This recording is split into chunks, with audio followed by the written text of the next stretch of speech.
Hey guys, what's going on? Ryan Movie Guy here, or just Ryan for short.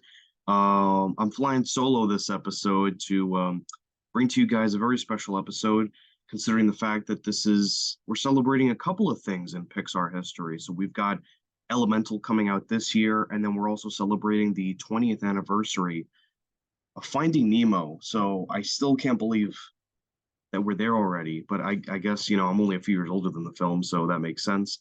But I'm really looking to get into these movies with you guys. Pixar is something that means a lot to me. Like a lot of people my age, I'm in my early 20s, so of course, a lot of us grew up with these films. There's my Chris Stuckman moment of the day. But yeah, like a lot of us, these films were formative experiences for us. There were some of our first heartbreaks when it came to cinema, the ones that made us cry the most, definitely made us laugh, at least some of them did. And I know Pixar has been kind of going down a slippery slope lately with their sequels and um, their established IPs and whatnot. I still think that uh, I still believe Pixar turns out quality entertainment, but you could definitely tell there's something lacking. Although they're still turning out great stuff, and we're not here just to hate on the new stuff. We're here to celebrate everything Pixar. And for Finding Nemo, didn't even realize this because I had the shirt on all day. Got my sea turtle on my shirt here. It was a gift. And yeah, it's a very topical for our Finding Nemo discussion. But yeah, I just wanted to get something into you guys. We're changing up the format of my channel a little bit. For those of you who've been following, this is my first time really doing something like this on my own.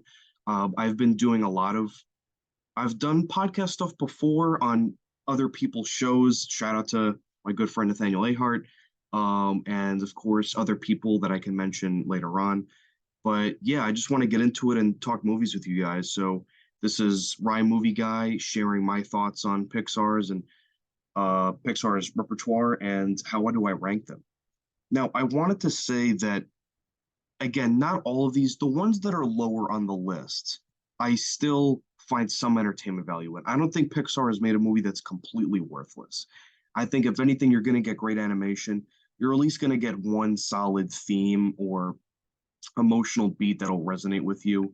Because even at the bottom of my list, which we'll get to in a bit, don't worry, but even at the very bottom of my list, there's still something quite intriguing about the ideas behind it.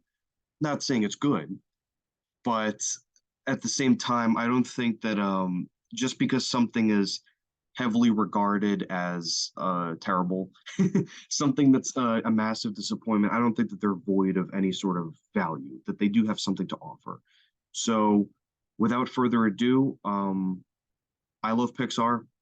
I still think they make great stuff, and I just want to share with you guys what I think of all of them. So, I'm just going to run down the list and share my thoughts. So, we get this started.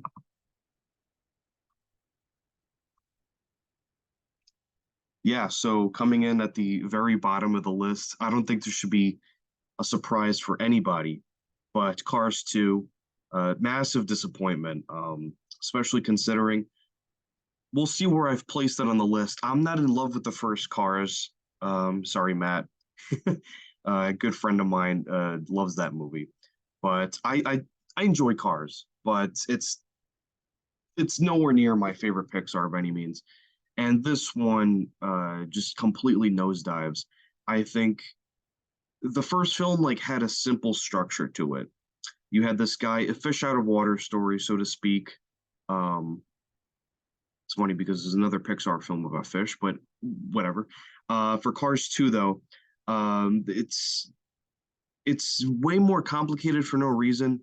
So the first film had a simple premise. You had Lightning McQueen as the protagonist, who's this famous race car driver who is suddenly forced to be a bit more humble than usual because he is now in a town called Radiator Springs where he sees cars that it's very much a run down town. They don't get a lot of business anymore, but he sees the good in these people and he realizes that there's more to life than just winning and stuff.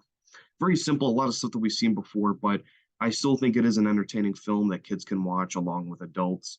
Definitely geared more towards kids. I think that's why, even as a kid, I noticed like, okay, I could tell that it's a kids movie, but With the other ones, and maybe this was just me as a kid. I liked watching the others because there was a sneak peek as to what adulthood was like, or at least adult themes in Pixar films. Cars is still fun. Cars 2, the one that we have here, not to get carried away. Cars 2, it's just not funny. A lot of the jokes don't land. Some of them just don't make sense. There's one funny joke. There's one really solid joke involving a toilet. So if you guys haven't seen that, something odd about the Cars movies with toilet humor that works. Maybe because they're Cars. But Cars 2, animation's still good. I think the biggest issue that I have with all of these is like a lot of people with the cop out answer, I don't get the logic. Like, where do these cars come from? I guess maybe humans died off and the machines took us over. Maybe this is just a precursor for Chat GPT. So I don't know. But yeah, Cars 2, plain and simple, not very funny. Maynard, who was like a goofy side character in the previous film, who had a charm to him, he's forced suddenly into the limelight. He's the main character. I don't get why that was the choice. The problem is you can tell that this clearly was a labor of love in many ways. At least the first two were. All these the Cars films do have this attention to detail to them, whether it's the animation, it's clearly like a passion for that Americana type vibe in the countryside. Um, but this one, so many odd choices in it. Not very funny. Not a lot of the emotional heft that you'd feel in another Pixar film. And yeah, it's just too many odd choices to count that just leaves you going, huh? Like, it's fine to have a choice that kind of jerks the audience around and makes them maybe question what's going on. But this does it where it takes away more than it adds to the story. So it does have entertaining moments, but they're few and far between. And it just leaves you kind of going, what was the point of that?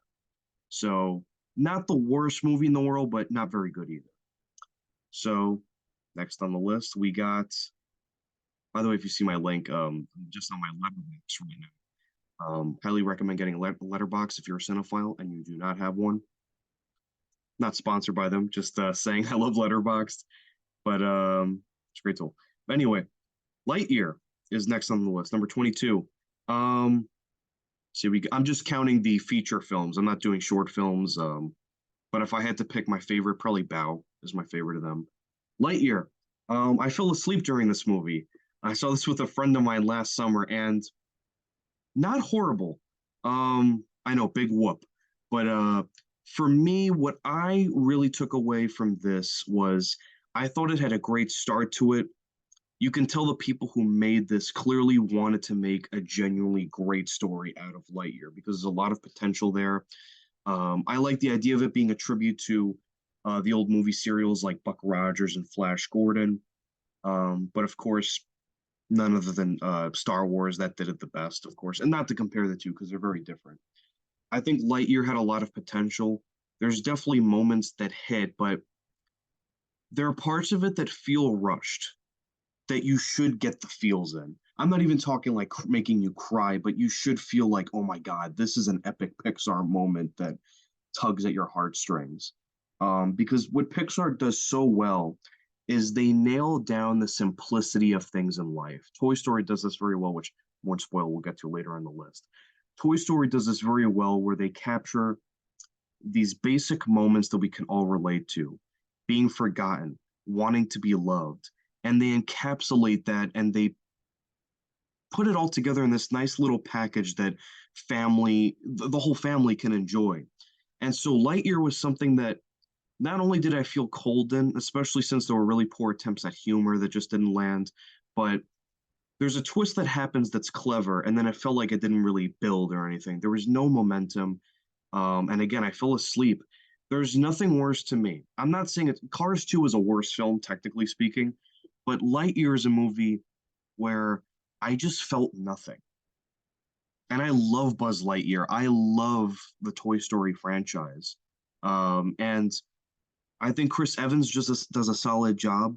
But that's exactly my point. I'm like, solid, decent, okay. That's not what we look for in Pixar or for movies in general, for that matter. So, very underwhelming film. And yeah, it's near the bottom for a reason. Next on the list, we've got Shocker, another Cars movie, Cars 3. Now, another one I do not hate. All the Pixar films have something to admire. They all have great animation for the most part, at least interesting designs. Cars 3 has some solid beats to it. The relationship between McQueen and the younger car. But other than that, there really isn't much to it. Um, Something about it, like, I know I've seen this, and I'm struggling to think of like big moments that happened. Um, I thought it was hilarious. Like a lot of people that they had like a trailer for Cars 3 that was like shockingly like really dark and stuff like that. And people were saying it's gonna be like the Dark Knight Rises of the trilogy. Um, I think these films really had a lot of potential and they just never really took off. Um, I think a lot of stuff with lightning works well. A part of it too is that, and I know I'm gonna ruin the impact of the film, and this was the point of the story, but something about it felt off that it wasn't that long ago that McQueen was like the hero. He was kind of like the young guy getting into it, and then suddenly he's retiring, whereas Doc Hudson was an older guy who had plenty of mileage. Uh, no pun intended. You can tell he was a grizzled guy, and for this, it just kind of felt anticlimactic. Like now we're already like at McQueen retiring or throwing in the towel. Um, then again, it never really stuck with me. I should revisit it, especially if I'm doing a video like this. But Cars 3, yeah, not awful, but it felt very. There's some inspired moments, but overall, not an amazing film. And a few on the list we'll get to. It just felt like they didn't matter, and it takes away from the impact that a lot of these films have. So next on the list is 21. Okay, not trying to spoil anything for you. The Good Dinosaur. Um, I don't know what to say about this one. Similar boat as Cars 3. Um, really solid moments in it. I really love the protagonist, the main dinosaur character. Something about him, the innocence of him. He's very easily likable. And I like how they juxtapose. Everybody said this when the movie came out, so I'm saying nothing new. The idea that they turn the human character into more of like a dog creature, which is a blessing and a curse because Disney in general has this thing where a lot of animals they just turn into dogs, like Frozen with the I think Sven's the name of the deer. It just kind of acts like a dog most of the time. It's like just have it act like a deer. Like, come on. But anyway, Good Dinosaur. Solid animation. Really interesting ideas with the dynamic. It's really that main relationship that works, but a lot of it just feels very sort of standard and underwhelming. Not a lot of it really, and not every Pixar film has to be like this ridiculously life-changing event, but give me something entertaining. And this one just has a lot of slow moments and meandering. I don't mind movies that their thesis, the whole point of it is just to have a hangout. That's fine, especially for coming of age stories like Days of Confused or something like that, where you just want to be like a time capsule. But for a movie like this, where you want like, you have a title like that, The Good Dinosaur, it's got a nice ring to it. And it has that dynamic. But other than that, yeah, just okay. We especially for families, you expect more. But other than that, I not great, but still solid entry. I'll give it a solid pat on the back. So the next one that we have is Finding Dory. This is one that I love a lot of parts of it, but again, it just didn't stick with me. The whole time I'm thinking, what was the point of this? Why do we need a Finding Dory? Um, the whole time, a big nitpick that I had, and there's nothing wrong with having this set in an aquarium because that is a unique idea, but compare the self-contained feeling of this to the vast beauty of the ocean. And I mean, I'm not like on James Cameron level crazy, but I have a fascination with the sea. I really think that we were in such a rush to go to space that we kind of missed out on a lot about the sea. So now we're playing catch up in that regard. Um, but Finding Nemo, like there's so much to play with the sea creatures and stuff. So see, look what I got on. Um, but yeah, this is one. The voice talents are still great. Ellen DeGeneres, say what you will about her in real life, but as Dory, she really nails the character. the innocence, but the charm and dare if I say like the grit of the character because she can be tough when she has to be. Um, I think Ed O'Neill as the octopus is one of the highlights of the film, and of course, it's a welcome return for Albert Brooks. Of course, comes out years later after Finding Nemo, so Nemo is different. Um, but yeah, some really good, solid comedy moments here. I remember there's stuff with the otters that I thought was funny. There's a really cool chase scene, but again, it just didn't resonate with me that much. I remember watching it and going, that was a fun ride, but I felt genuinely taken aback from Finding Nemo. And I know for a fact it was not because I was 3 years old when the movie came out. I was just listening to the score earlier today, just kind of getting my headspace ready for the video, and it still hits. I'll watch clips of that every now and then. And just lines of that stick out to me like sharp eight, hoo ha ha. I mean, Dory's adorable at the beginning of the movie. That's the only thing that kind of is stuck in my head because so many people just would not stop talking about Dory being cute. Um, but yeah, solid film. This is where we're starting to get better, but again, it's not the Pixar that we know really. Animation's beautiful and the music's great, but it's nowhere near the exceptional quality that we come to expect. So the next one, Brave. This is one that's aged better for me. I wasn't in love with it the first time. Still a solid film. The protagonist is great. I really love about Pixar and Disney. The whole brand is specifically with their princess films. They've kind of been ahead of the game in regards to the idea of representation, that a lot of the Disney princesses come from different cultures and ethnic backgrounds. So, of course, we have Scotland represented here. Um, some solid action sequences, too, and some of the humor. Of course, I mean, I'm not completely giving Disney the credit because they had a lot of catching up to do later on. But it's still nice to see people of different cultures being represented and just having fun with the material. My biggest nitpick, though, is that a huge part of it was that there's a lot of this film that just felt kind of recycled and repurposed for this story because as consistent as the narrative is, there's not a lot of the humor I thought was. There are some funny moments, especially with the protagonist's younger brothers, and the dad. But at the same time, I'm also like, spoilers if you haven't seen it. But the mom turns into a bear, and it's like, okay, we're doing Brother Bear again. A lot of stuff that just felt like redone, and like it took away from the experience for me because I'm like, okay, that's from this. Instead of like it being like a nice little fun, like the dopamine effect, like, oh, I recognize that. Instead, it was just kind of like we're doing this again. So solid film. This is probably one I would recommend, but I wouldn't rush to see it. I definitely check out the others before you get to Brave. So Brave is like one where it is good, but you watch it if none of the other Pixar films are on there. I kind of say that for a lot of these ones at the bottom. Moving on, Monsters University. I like this one. I really like this movie. In fact, I'm actually thinking about. Let me just get to 16 real quick. Incredibles 2. I'm struggling to see which one places where because I think Incredibles 2 is probably a better film. I think the animation's astounding. Some of the best in the entire uh, Pixar pantheon, if you ask me. Um, I think the designs are incredible. They build on the first one because Incredibles. I think Incredibles holds up very well from a technical standpoint. There's just a couple of shots where you're like, okay, that's very 2004, but this is still a really entertaining movie. The thing though is that Monsters University frustrates me less because Incredibles 2, Brad Bird had been saying for years that he was waiting for the right story to hit, and then he made it.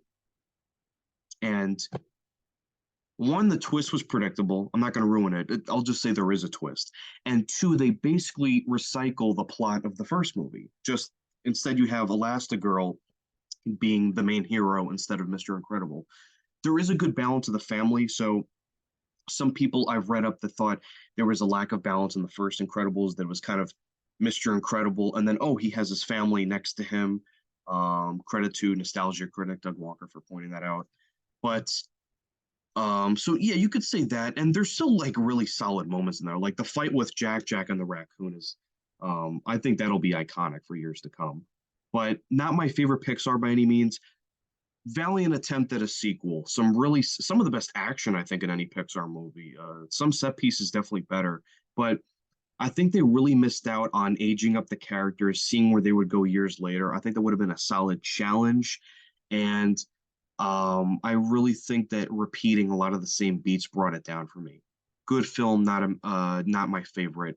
And Monsters University also, it has a story that it's it's pretty much like almost every college comedy that we've seen. It's kind of like Revenge of the Nerds with Monsters University, but with less creepy stuff going on.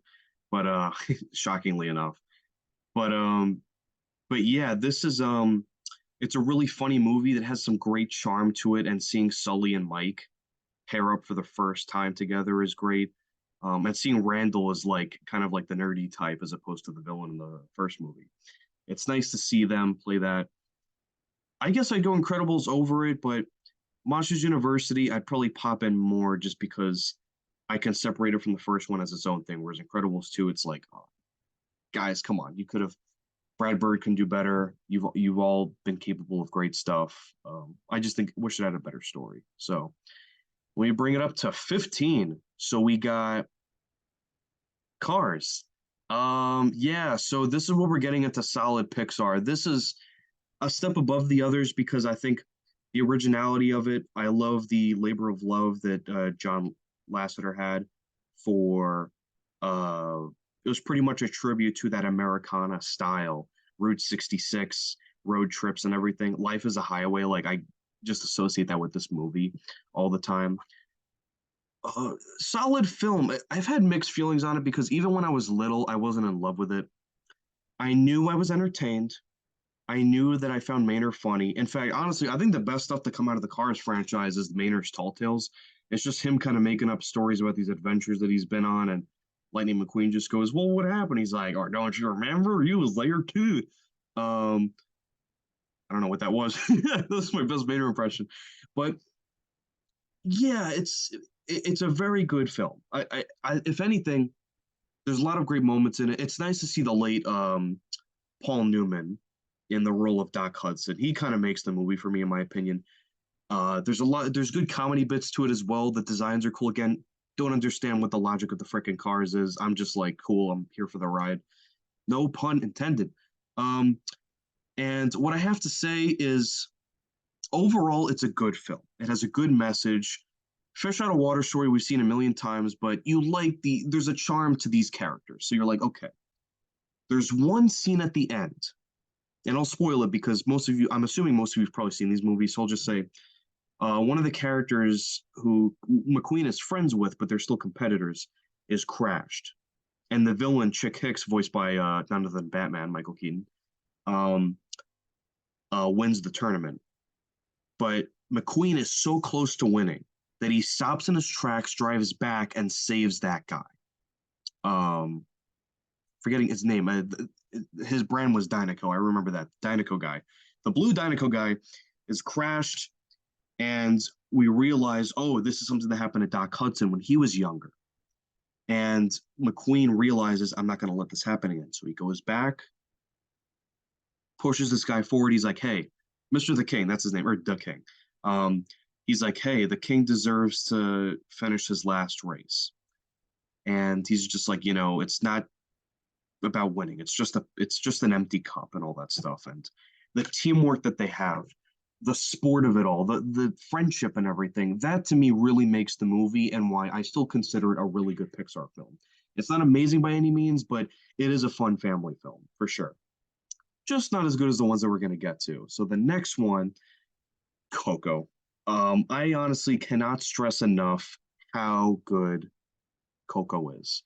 If anything, I just think the plot and the way it goes and the twist, it has a good structure. It's just a lot of it feels like, okay, you can kind of tell where it's going. That's kind of the thing that brings it down for me. I haven't seen it in a while, but that's kind of my memory was that there was just some stuff that I'm like, okay, this feels familiar. Some of this feels contrived, like, oh, this character has to be upset for this reason, so I'll leave here from point A to point B. That being said, this is one of the biggest cry fests of any Pixar movie. The ending is beautiful. Remember Me, I think un poco loco, un poquitito loco. That's my favorite song on the soundtrack.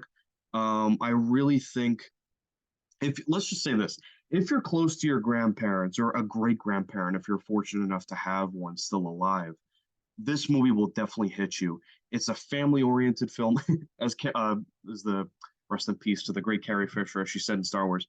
It's about family, but this really is about family. It's about what we could do for love, what we hope to achieve, how family makes and breaks us. It's a beautiful story told with some really impressive visuals. Like the animation's usually pretty great in Pixar, but the designs of how they create Dia de los Muertos, the afterlife, and also I'm kind of like a horror guy and aficionado of like ghouls and stuff and ghosts. So I really love the designs here. The lead character is one of my favorites in a Pixar film. Very well done. It just didn't crack the top 10 because I there's just some little nitpicks I have here and there, but overall, Coco very good movie. I'm glad it got the attention that it deserved. After that is A Bug's Life. This is one I could see Coco rising above this. Look at me downgrading A Bug's Life, even though I'm just making the video. But A Bug's Life is a very good film. Actually, I think it's great. I think one of Randy Newman's best Pixar scores. There's just some stuff from when I was a little kid that's embedded into my memory. I love how it's basically a Kurosawa film with bugs. It's pretty much like Seven Samurai, but with insects in it. Um, Flick, I believe, is the main character. He's great. We got Julia Louis-Dreyfus in here playing the lead romantic interest. So many great little moments in it. I know this is big too because this was the year that Ants came out as well. So the big debate was what was the better Ant movie. And we've seen that a million times with animation. Well, that year alone, this is 98, so that's when Double Impact and Armageddon came out the same year. We've seen it with, well, Shark Tale and Finding Nemo coming out like a year apart from each other, maybe less than that. And then The Wild and Madagascar. Okay, I could go on and on about that, but let me just say A Bug's Life is a film. It doesn't quite crack the top 10 because I just think usually there's that X factor. There's that like emotional oomph that like makes you go, this is a great Pixar film. This is why we watch these movies. Bug's Life doesn't really have that. It has a great villain, Kevin Spacey. That's all I'm gonna say there. It has a lot of great designs here. I just think as for all its solid jokes, there are just some comedy bits that just don't work for me personally. And it does feel like it's kind of lacking like a deeper sense that we see Pixar capable of. But I still give this a high rating. So maybe if I rewatch Coco, I'll make that higher because now that I'm looking at my list, I'm kind of questioning that. But for now, it's Bug's Life at number 13. And then next we've got Soul. I love Soul. I love this movie. I really applaud Coco and Soul for this for tackling death, and we got hints of that in Coco. Well, I mean, the whole film was about the afterlife, but Soul really nails what it means to be alive, what we're willing to do to achieve our dreams. And this all sounds stock, but the delivery of it. This lead character who's like a jazz musician, he's a teacher who's also he never really made it big, but he was so close to getting that chance. And it's like, what are you willing to do to make the life the best that you can do? And you owe it, you don't owe it to your family, you don't owe it to others. I mean, of course, if you have responsibilities and everything, you know, you should pay attention to others and everything because life is bigger than you. But when it comes to something you're really passionate about, and if you want to maintain that happiness, you owe it to yourself to do that. And I think this film really nails that message. Um, I really like the idea of everybody getting a second chance. I love the design of the afterlife or heaven. Like they don't really call it heaven; they call it like, oh my god, I know. Right before people are born, like their spirits are delivered to Earth, and it's called the Great Before. Great score by Trent Reznor and Atticus Ross. Some really solid themes in it. John Baptiste does some cool songs here, and very good film. I'd have to rewatch it again. It didn't quite get to a 5 for me because there were some nitpicks like the villain and stuff like that that just felt like sort of it would kind of distract from the film, and some of the comedy doesn't hit as well, but the emotional stuff really hits. So yeah, Soul number 12. So really high on the list.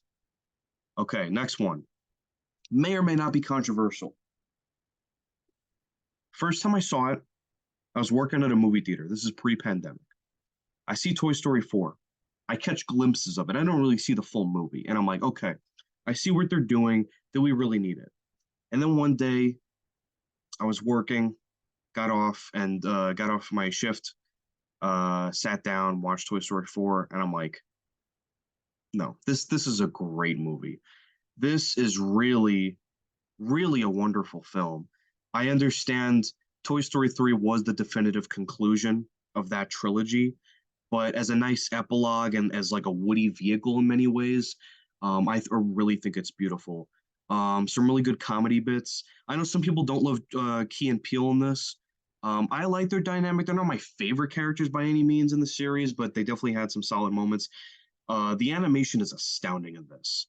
This and Soul back to back have some really impressive visuals. But Toy Story 4, a lot of people talked about this. There's an opening where they're outside Andy's house, and just the look of the car and everything, it almost looked photorealistic. I mean, you can still tell it's animation, but it's like it was so close to what could be perceived as reality or photorealism.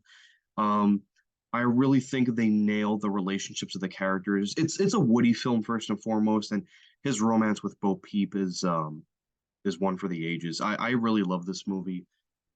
It feels like a good summer film too, with the carnival setting, um, or the amusement park, whatever you want to call it. My only nitpick is not a nitpick. It does kind of distract is the idea of like Buzz with his inner voice and stuff. It does feel like some of the other characters kind of get pushed to the side. And you like seeing these movies for the whole cast, even though Tom Hanks is incredible, Tim Allen's great, Annie Potts is Bo Peep, Keanu Reeves, of course, is Duke Kaboom. That's the name of the character. So many great performances. Um, yeah, just it doesn't reach like the perfection of the other films. So it's still a great film, and that oh my god, that ending! I won't even ruin it. Like I'm sure most of you have seen these movies, but I won't ruin the ending for you because really is a gut punch. But yeah, I love this movie. It's gone up there for me. Maybe my one of my personal favorites if I rewatch it soon, but for now it's at 11. That's a comfortable spot for me. I really love that movie. I'd recommend Toy Story 4. Toy Story 5 I'm skeptical on, but that one it felt right. Um, Number 10, Inside Out, another one that I thought I liked it, but I thought was overrated. And then all my friends told me, Ryan, you're crazy. I'm like, no, you are. Um, and then I sat down, I really meditated on it, rewatched it, and this is a great movie. This is so good. Um, they really nail the different emotions and how every human being, no matter who you are, we all live this topsy turvy life. Of we're just kind of like this mishmash of different ideas and stuff, and we're all a work in progress at the end of the day. They really nailed that. All the characteristics they give dimension to them. Nobody feels like a one-off joke. Lewis Black as Anger is one of my favorites, especially when he's like, "Congratulations, San Francisco, you put pineapple on pizza." Um, and Amy Poehler as Joy is wonderful. Bang Bong,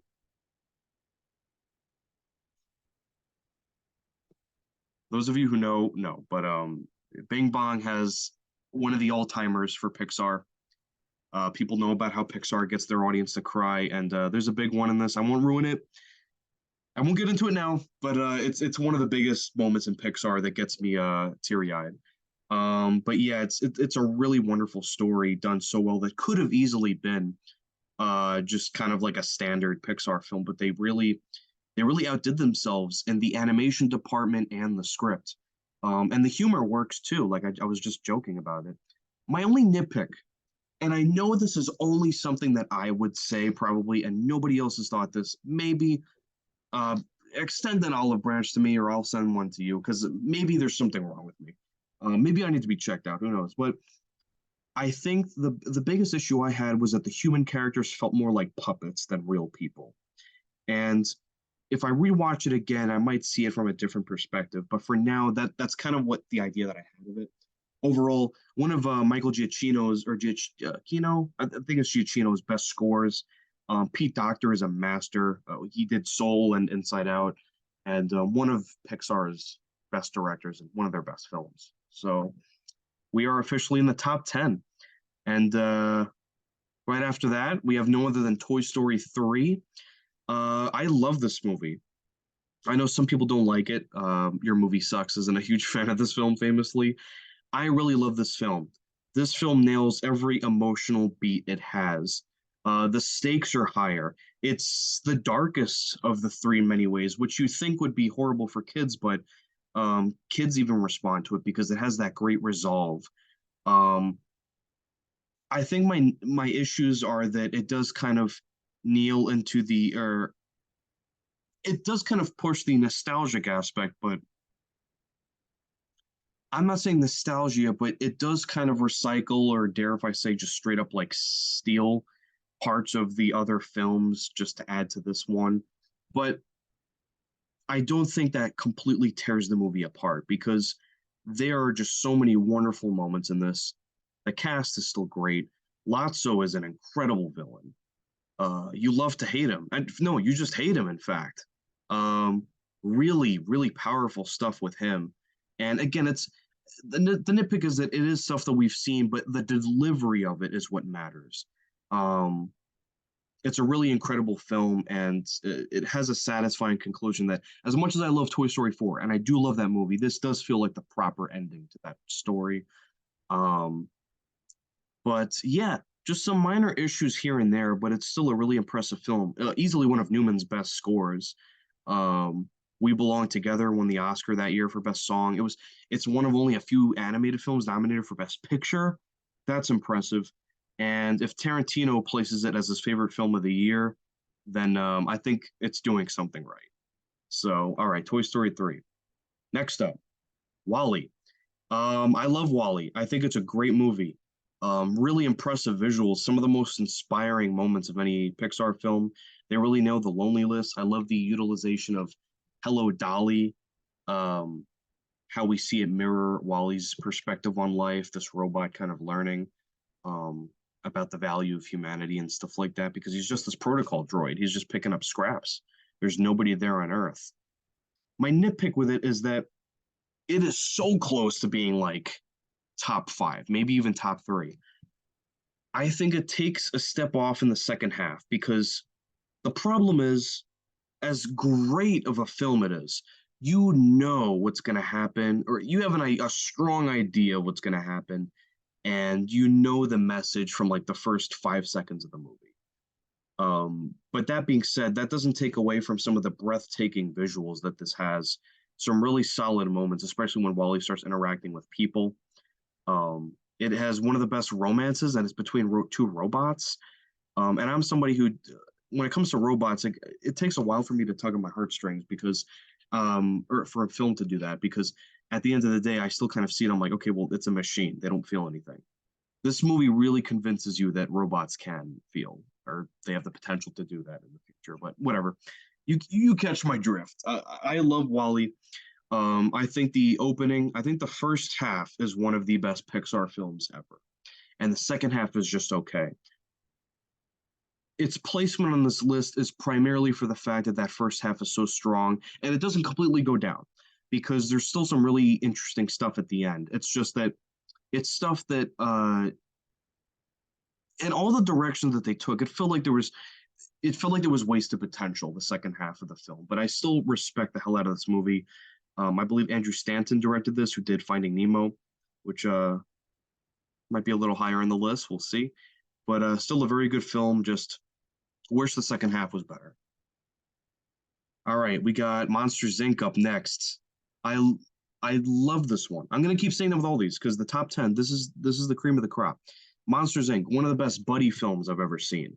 Sully and Mike played beautifully by John Goodman and Billy Crystal. I don't know why I'm blanking on his name. The cast is phenomenal. These guys, you really buy the fact that these guys have been friends for long. And Monsters University is like a nice little companion piece, but it's nowhere near as wonderful as this film. Perfect script. Again, this is one. This is a Pixar film where it takes a familiar premise like monsters and the real world, tying that together.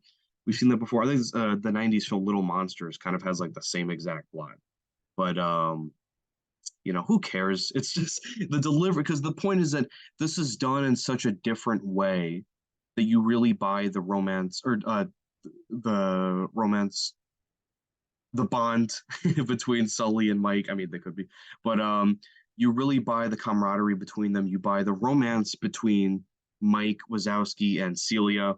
Some great comedy bits in that. Some of the best humor I think in any Pixar film. One of the funniest for sure. Uh, Sully and Boo. Really love that connection between them. There's a few all timers here, mostly towards the end, that really nail the emotion for you. Some terrifying moments too. Like I can understand like a kid being scared by some of the creatures in this.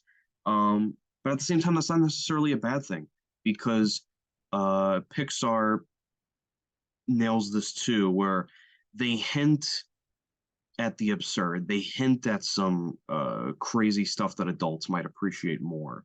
And I think people, as they grow older, Spielberg's a master of this, like with your Jurassic Parks and whatnot.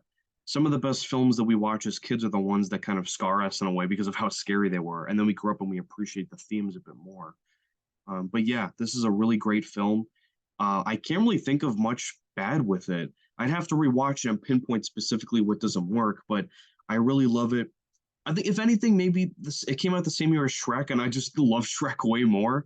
But this is still a really incredible film, and Shrek, of course, has the honor of being the first film to win the Academy Award for Best Animated Feature, which is a big deal. But as much as I love Shrek, and that's near and dear to my heart, I wouldn't have been upset if this won too. Um, Crazy to think that Jimmy Neutron was nominated that year, which is fun in its own right, but clearly the other two are just unreal. But great movie. Number six, really close to that top five. I referenced it earlier. You so totally rock, dude. Finding Nemo. Wow. Another incredible entry from Pixar. This is where we get to the great stuff. Finding Nemo to me has it all. It has the intensity. It has the raw emotion that you want in a film like this. It has some of the best humor between Albert Brooks and Ellen DeGeneres' Dory and Marlin, respectively. It's a clownfish that's not funny. What don't you like? You buy the relationship between him and his son Nemo. It feels like how a father and son would really talk, especially this type of dad who's nervous about stuff that he's lost. Being, well, spoilers, but if you know, you know. So many iconic moments to count. Sharpay, hoo ha ha. The dentist and his his niece or his daughter, Darla, I believe. They make a child horrifying, but yeah, I mean, this really is an incredible film. Another one, Monsters Inc. Maybe there's one or two things maybe I can nitpick, but Finding Nemo, I genuinely can't think of a real problem with it. I think it's a beautiful film, one of Thomas Newman's best scores. Andrew Stanton directing. It's I believe it was nominated for best script. Pixar has done really well at the Oscars, so it's nice to see them. Of course, it is nice to see other animated films recognized, like when Spider-Verse won that year. But Pixar, usually when they win, in recent years it's been questionable, but usually when they win or they're nominated, you understand why. You understand the brand that Pixar has built. Um, but yeah, the good stuff though, the good stuff hits so well. And Finding Nemo, it captures Roger Ebert pointed this out that it's such like a simple story that can be applied to anything in life. It's kind of ingenious to set it with these fish in the sea, and the sea is just like this fascinating area anyway. So why not tell a story there? Beautiful film. It's heartbreaking and at the same time hilarious. It's emotional and yet restrained. Really, really great film and one of Pixar's best for sure. This is one where they outdid themselves. Great stuff. Okay, so now we're in the top five. And number five, I have no other than the original Toy Story. This was hard because this could be number one. I love this film. I have great memories watching it on VHS. Yes, if you guys have seen any video with like you're a kid from the 2000s, if you remember this, you probably see like Disney signs of like VHS tapes or DVDs. I watched this film a lot when I was little. It was one of my favorites. Um, some of my best movie going experiences, not at the theater, but just home entertainment, were at my grandmother's house. I'd spend summers at my grandmother's house, and there was this on VHS. I saw Jurassic Park, speaking of which, first time at her house. Tim Burton's Batman, which I've talked about on the show. That was also when I saw at her house, all on VHS. And I think Aliens too, which very different movie from Toy Story, but yeah, this is easily and my friend Nathaniel Ahart will attest to this and a couple of other people. This is easily Pixar's funniest film. I know Siskel and Ebert when they reviewed it, there's some humor that's just straight out of like The Simpsons. Or I think that was either them or Doug Walker that pointed that out. But really clever humor in there, especially with Potato Head. Rest in peace, Don Rickles. But really great, solid film that kicked off Pixar. It changed the cinema landscape and its usage of computer generated imagery. Uh, if anything, the only issue is that some of the animation's dated. But other than that, I mean, this is still a really funny movie with some really great ideas in here. It's a film that works for all ages. If you're a kid, you're gonna love this movie most likely. If you're an adult, you'll still love this movie. And if you're a cynic who says there are no original films that are ever made, even though this movie's like almost 30 years old, this is an incredible film too. So it really is this this great buddy movie that has a great ensemble cast, um, and a great villain too. I love this movie. It was just kind of like this lightning in a bottle that set off Pixar. Like thanks to a lot of people like Steve Jobs, who's credited in this. It's kind of crazy that Steve Jobs, his name's on like a children's film. But even then, I feel weird calling it a children's film because it shouldn't be. But you know, of course, when we talk about Paddington and all this stuff, the title children's film has this negative connotation to it. But children films can be some of the best ever. So this one really knocks it out of the park. And yeah, it could have been higher. I just think that there's other ones that just click with me more personally, but I really do love this. And honestly, these five are kind of interchangeable, if I'm being honest. Well, maybe not number one, but we'll get to that. So, Pixar film I saw in theaters when I was little, The Incredibles. This was a great year for animation. Incredibles was that year. Um, Shrek 2 was that year, another great film on the DreamWorks side. And I know I'm going to get hate for this. I don't care what you all think. I think Polar Express is a great movie, but I will probably talk about that at another point. Polar Express is awesome, and you're all wrong. But sorry, but it's just my opinion that you're wrong. But anyway, Incredibles. I love this movie. I'm just gonna keep saying that for all of them. I love the stuff that's good in Pixar is not just good, it is great. Incredibles, one of the best superhero films ever made. It's the best Fantastic Four movie we've ever gotten. Um, really, really impressive visuals in this. The action is fantastic. I love the cast here. You've got Holly Hunter as Elastigirl. You've got Craig T. Nelson as Mr. Incredible. You have Dash. You have Violet. Syndrome is one of the best villains. The idea of like this guy who had this troubled past, and we see him come back, but he's even worse. Um, I'd say we've seen that trope before, where it's like Batman Returns, Selena Kyle. She goes from like the nerdy secretary type to the badass Catwoman. We see the Mandarin in Iron Man 3. We see I'm trying to think of others. I know there's more. Um, well, in worse ones like Amazing Spider-Man 2 with Electro, and then we got Wonder Woman 84. But this is the one that I think not only does it the best, but it really solidifies that it really creates that idea of like, um, we create our own demons, a line that's straight up from Iron Man 3, but I think Incredibles does it even better. I can't forget Sam Jackson as Frozone. Some of the best moments in any movie for that matter between him and his wife character.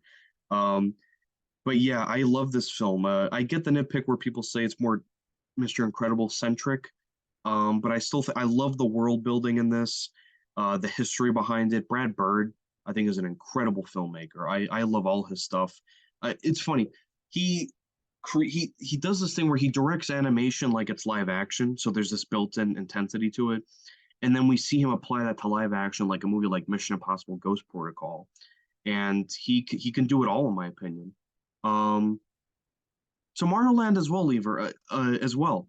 Tomorrowland's not a great movie by any means. It's arguably his weakest, but I still get a kick of that out of that movie. But man, Incredible is just such a great idea, such an interesting concept, and it's one of my favorites. So, continuing, Toy Story 2.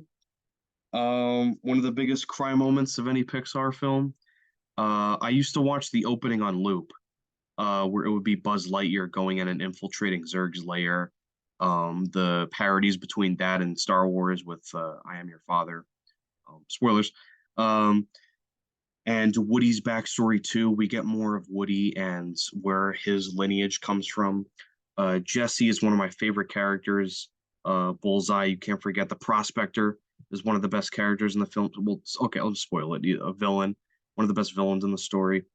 When I said Toy Story 3 borrows a lot, I was specifically talking about this film, because it does kind of follow a similar formula to it. But this is still some of the best spectacle of any Pixar film. The song "When Someone Loved Me," which I think had a good shot at winning the Oscar that year. But I mean, nothing against Phil Collins. Like I love that score too, that soundtrack. But Toy Story 2 it came out the year I was born. It doesn't get brownie points for that, but just fun tidbit. Um, yeah, just really, they this is what sequels should be. You build in the first one and you dig deeper into the characters because, most people complain that sequels just kind of repeat the same thing. And this one takes the template of the first movie and just really nails it hard. And, we get the sense that Buzz and Woody are friends now, but it's their relationship, their bond is solidified in this movie. Um, some really great comedy moments. I'm going to also cite my friend Nathaniel again. One of the best B plots to any film ever, with Buzz and the others trying to rescue Woody. And Newman, Newman's in this movie, well, like a variation of him. And yeah, this film is just so iconic, and I think it deserves all the praise it gets. Roger Ebert said something beautiful about this film that he had forgotten about something special that toys offered years ago, and that this film reminded him of that. I think even Chuck Jones, legend in animation, even commented on that. In fact, the Toy Story franchise, Terry Gilliam and other filmmakers, Tarantino I mentioned, they've all loved the Toy Story films, so they're doing something right. Um, so yeah, that's number three. Number two, Brad Bird double whammy. We got Ratatouille. This is the one that's maybe the closest to my heart because still learning my ways around the kitchen, but I'm fascinated by cooking and food and stuff like that, food history, food culture. Um, and Remy is one of my favorite protagonists, I think, in any film. I think he captures something that we all have, which is he's this guy who's yearning for something more in his life, and it's that he does have this genuine talent to cook, and it's not even just about the talent; it's that he loves it. Like he can't live without food, um, not just in the literal sense, but he has to get his hands dirty. He has to be constantly cooking, and I really love that drive, and I think everybody can relate to that in one way or another.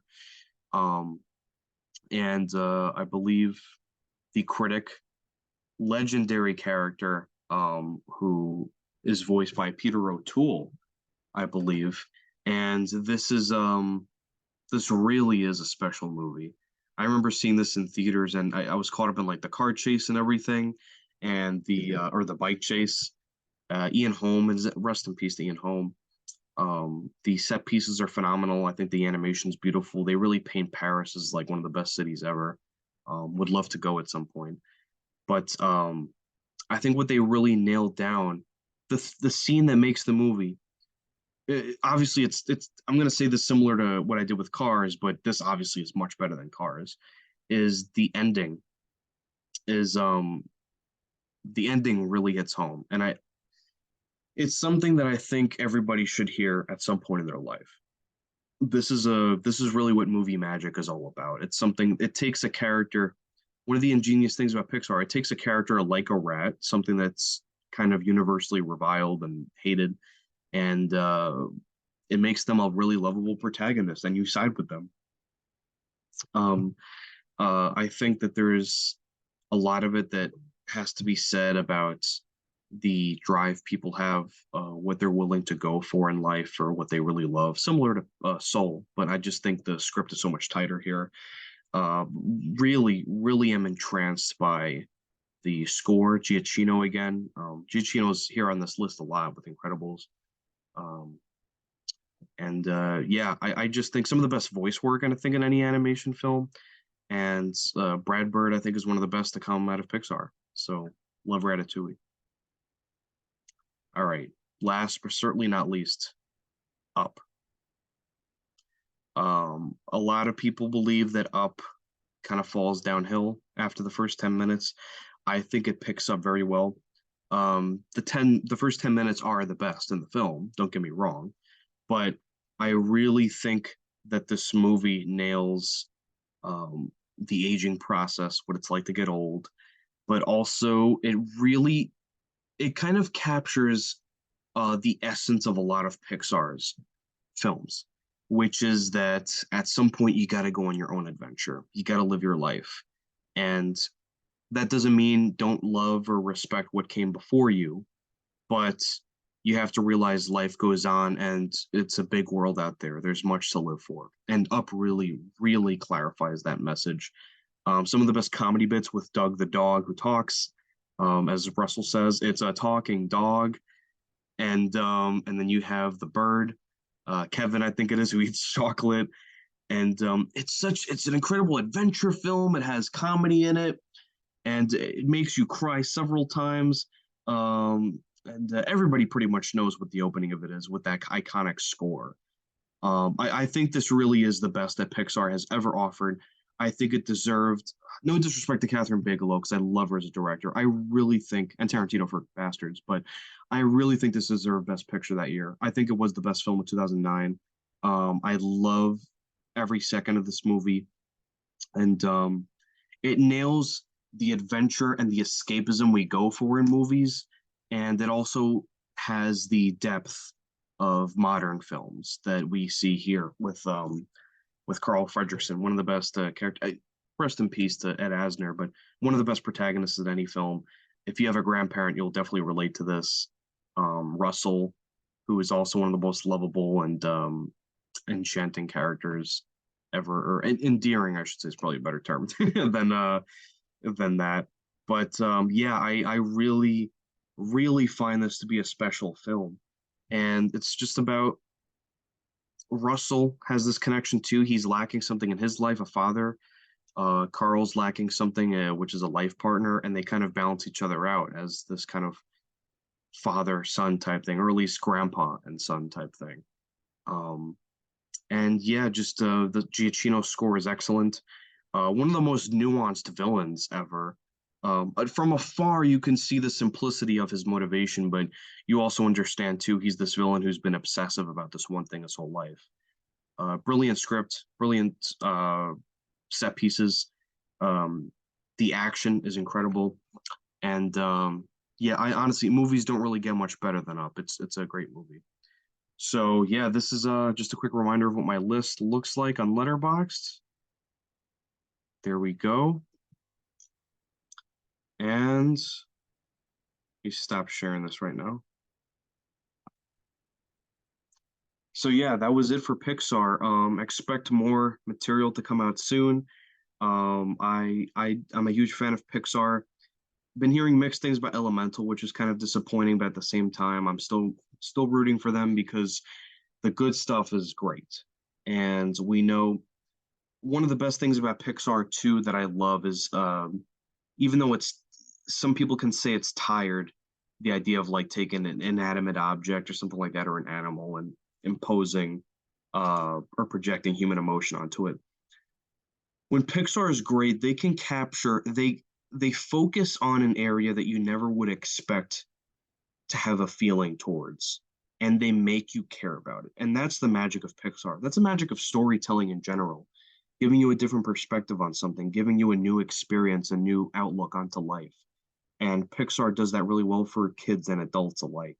So, um, I'm gonna try and see Elemental soon and maybe get you guys a quick reaction out there.